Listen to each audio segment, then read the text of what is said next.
그대길 사진관.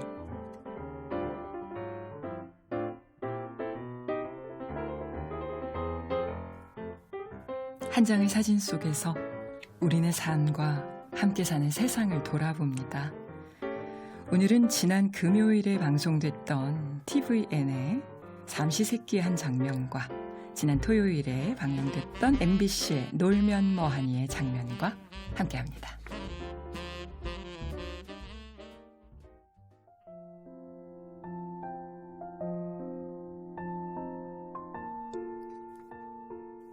지난 주말 TV에서는 제작진과 출연진이 방송 밖에서 벌어진 일에 대해 진심 어린 사과를 하는 모습들이 보였어요.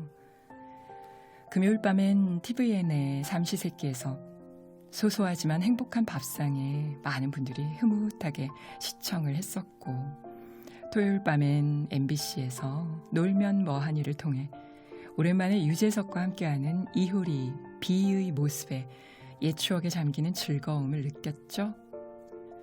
그런데 일어나지 않았음 더 좋았을 일들이 이 프로그램에서 일어나고 말았죠. 삼시세끼에서는 촬영 준비 중이던 장소에 불이 나서 잃어버린 숲이 원래의 모습을 되찾을 때까지 제작진이 최선을 다하겠다는 약속을 했고요. 노래방에서 즐겁게 노는 영상을 SNS에 올렸다가 코로나 시국이라 호된 악플을 받은 이효리 씨는 놀면 뭐하니에서 아주 솔직하게 자신의 잘못을 인정하고 사과를 하는 모습을 보였습니다. 이 두 프로그램에서 보여준 사과의 공통점 알아보시겠죠? 타이든 자이든 잘못된 일을 무시로 일관하기보다는 잘못을 솔직하게 인정하고 사과한 겸손한 모습은 비 온 뒤에 굳어진 땅처럼 대중들의 마음까지 녹였는데요. 가정에서 회사에서 공동체 생활을 하다 보면은 우리 누구나 다 잘못도 하고 실수도 하면서 삽니다. 그런데 악의가 있었든 없었든 간에 자신에 의해 벌어진 일에 대처하는 우리들의 자세가 제각기 무척 다른 것 같아요. 주말 마트에서 계산을 하기 위해 커다란 카트를 하나씩 자신의 앞에 세우고 서 있습니다. 그런데 이렇게 줄이 늘어져 있다 보면은 본인의 의도와는 아무 상관없이 카트기로 앞사람의 허리를 치는 경우가 생기죠.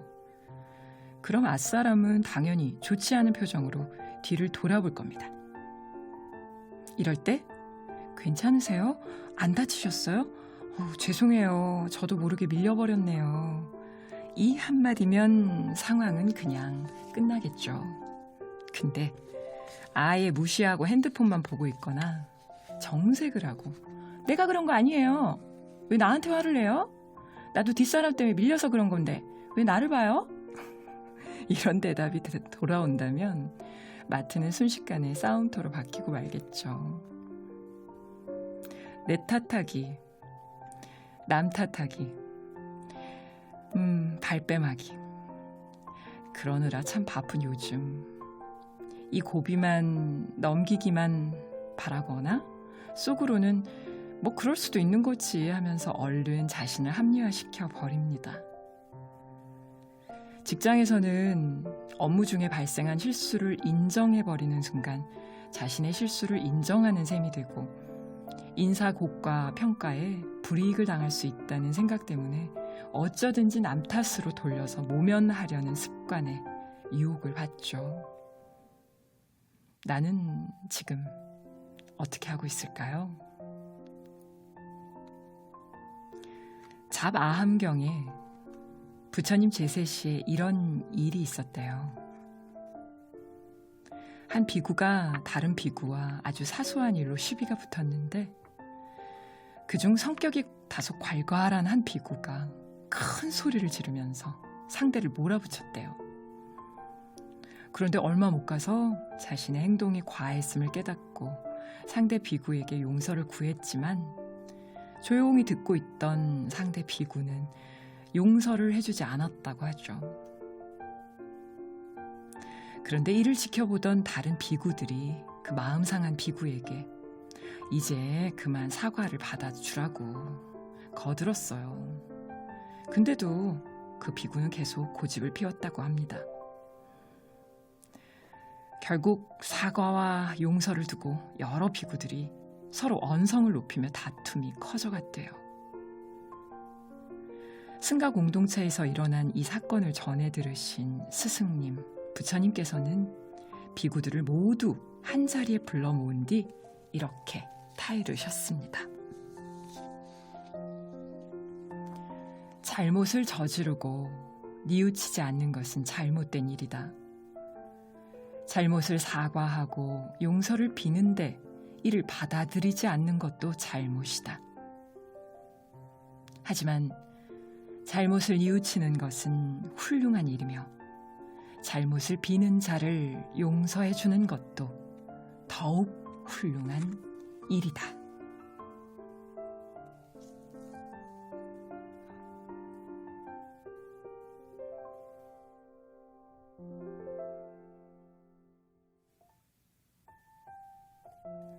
부모는 자식에게, 스승은 제자에게, 상사는 부하 직원에게 자신이 이번 생 육신의 나이가 더 많다는 이유로 절대 사과하지 않는 문화가 있습니다.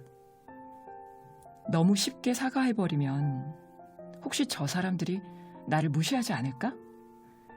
내 건의가 무너지지 않을까? 하는 노파심에. 하지만 잘못된 것이 있어서 사과를 했는데 사과했다고 무너질 권위라면 얼마나 종이장 같은 허망한 권위인지. 어릴 적에 엄마의 실수로 입은 마음의 상처로 20살이 넘어도 내내 고통받다가 저와 상담을 하고 결국 엄마 대신 상담자인 저의 입을 통해서라도 엄마의 사과를 받고서야 비로소 마음의 문을 열게 된 한 내담자가 떠오르네요.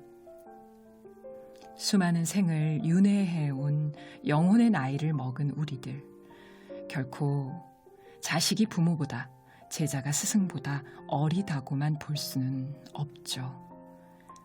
그 작은 아이 속에 든 경험 깊은 영혼에게는 그 아픈 곳을 향해 설사 내가 어른이더라도 온 존재의 무게를 다 실어서 사과할 줄 알 필요가 있습니다.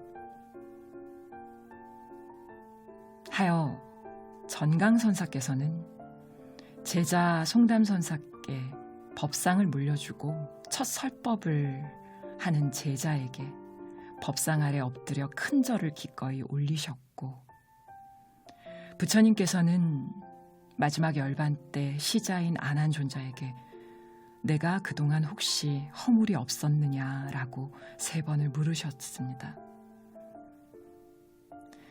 그리고 입적하신 저의 노스님께서는 저를 키우시는 동안 조금만 당신이 틀렸다 싶으시면 얼른 시인을 하시고, 어린 산골 동자였던 저에게도 꼭 노스님이 잘못했대, 미안하다 라고 말씀하셨어요. 밖으로 드러난 행위가 의도와는 전혀 무관하였더라도, 그래서 결국 아주 억울한 정황에 처했더라도 TVN의 제작진과 MBC의 이효리 씨가 한 것처럼 일어난 일에 대해 솔직히 마주서고 인정하고 진정한 마음이 담긴 사과를 하는 것. 이런 성숙한 솔직함이 그들이 만든 프로그램 방송인 이효리가 이후로도 더 많은 사람들로부터 환영받고 사랑받게 되는 비결이 아닐까요?